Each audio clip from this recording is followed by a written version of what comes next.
Good morning বন্ধুরা, তোমরা সবাই কেমন আছো? দেখো, আমি তোমাদের সঙ্গে একটা সেমই লাচ্ছার রেসিপি শেয়ার করছি।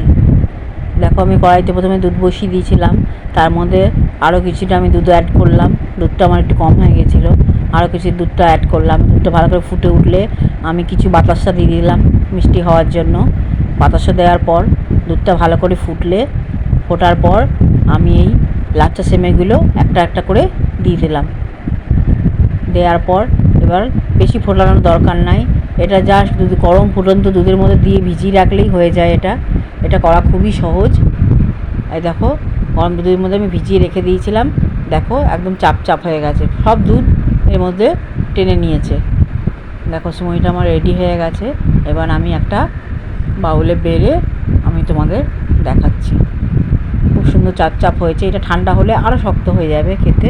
এটা রুটি পরোটা দিয়ে খেতে খুব ভালো লাগে, শুধু মুখেও খেতে খুব ভালো লাগে। এরমভাবে তোমরা লাচ্ছা সেমাই করে দেখবে, খুব ভালো লাগবে খেতে। দেখো, আমার রেডি হয়ে গেছে। এরপর আমি একটুখানি আলমন্ড বাদাম, একটু কিশমিশ ছিল আমার ঘরে, যা ছিল আমি তাই দিয়ে একটুখানি সাজিয়ে দিলাম। দেখো, আমার লাচ্ছা সেমাই রেডি।